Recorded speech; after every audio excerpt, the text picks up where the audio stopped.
আপনারা বলেন যে আমি মানুষ, আমি বাংলাদেশের মানুষ, আমার সাংবিধানিক অধিকারে আমাকে দিতে হবে। সব সরকারের কাছে এটাই যাবেন, আর কিছু দেয় না।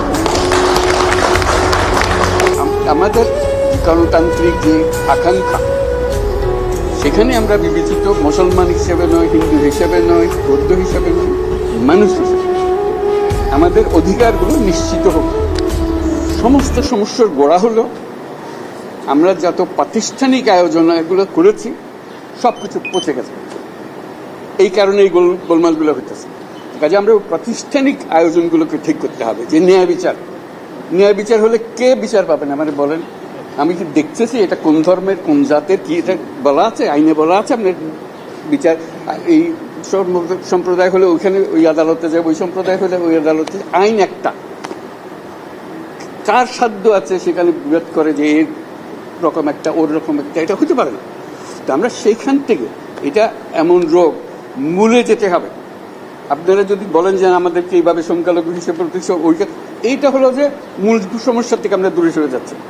আমাদেরকে বলতে হবে আমাদের গণতান্ত্রিক অধিকার প্রতিষ্ঠিত হবে, সেটা পেলে আমাদের বাক স্বাধীনতা প্রতিষ্ঠিত করতে হবে। যেগুলো আছে এগুলো করে আমরা নতুন কিছু আমাদের হিউম্যান রাইটস প্রতিষ্ঠা করতে হবে, মানবিক অধিকার প্রতিষ্ঠিত সংবিধানেই আছে। আমি এটাই হলো আমাদের মূল লক্ষ্য।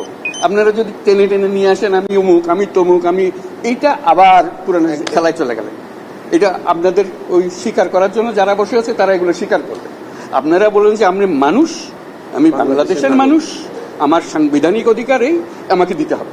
সব সরকারের কাছে এটাই যাবেন, আর কিছু দেয় না। আমরা, আমার সঙ্গে অনেকের পরিচয় আছে, আজকে নতুন পরিচয় না, আমাকে আজকে দেখেননি আপনারা। আমরা যখন শুরু করি আমাদের কাজ, গ্রামীণ ব্যাংকের কাজ, আমরা গরিব মেয়েদের নিয়ে কাজ শুরু করছি। এবং কেউ বলছে না মেয়েদের, মুসলমান মেয়ে যাওয়া যাবে না। আমি বলছি ভাই, যে ধর্মেরই হোক, তার টাকার দরকার আছে, তার টাকা দিলে সে 2টা মুরগি কিনবে, ডিম পারবে, 2টা খেতে পারবে। পাশের পাড়া হলো হিন্দু পাড়া। তো বলছে আপনি হিন্দু পাড়ায় যাবেন? মানে না, কেউ তো যায় না হিন্দু পাড়ায়, আপনি কেন যাবেন? বলছি কেন, আমি তো হিন্দু পাড়ার জন্য আসিনি, মুসলমান পাড়ার জন্য, গরিব মেয়ের জন্য এসছি। আপনি শুনবেন না আমাদের ইতিহাসে, গ্রামীণ ব্যাংকের ইতিহাসে, যে আমরা এটা হিন্দু পাড়া বলে বাদ দিয়ে গেছি, ও মুসলমান পাড়াতে হয় নাই কোনোদিন। একসঙ্গে গেছি, একভাবে গেছি। বরং ওরা বলছে যে মুসলমান আসছে, আমাদের কি করতে হবে, কি একটু দূরে থাকতে হবে। আমাদের ভাই, আমাদের জন্য দূরে থাকতে হবে না। আপনার সঙ্গে যে কথা, এটা কথাবার্তা সোজাসুজি, মুসলমান মেয়েদেরও কথা বলছি, ওদেরও বলছি। ভাই আপনি ঘুমটা দিয়ে যাইয়েন না, আমাদের কথাটা শুনে। একই কথা, যেটা তার অধিকারকে প্রতিষ্ঠিত করে। আমাদের এই মূল কাজটার মধ্যে যেতে হবে।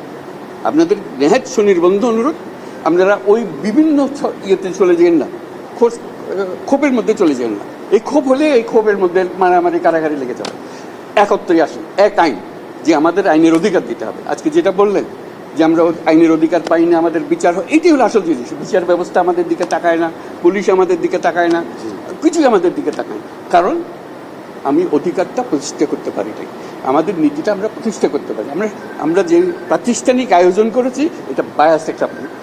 আপনি যত কিছু বলেন, ওই একটা ক্ষোভ করতে আরম্ভ করবেন, তারা মজা পেয়ে যাবেন। ওই মজার খেলাতে আমাদেরকে নিয়ে যাবেন না। আমরা এসেছি যে এক মানুষ, এক অধিকার, এর মধ্যে কোনো পার্থক্য করা যাবে। আমাদেরকে একটু সাহায্য করেন আপনারা, ধৈর্য ধরেন, করতে পারলাম কি পারলাম না সেটা পরে বিচার করেন। যদি না পারি আমাদেরকে দোষ দেবেন, এটাই হলো বিষয়। ধন্যবাদ।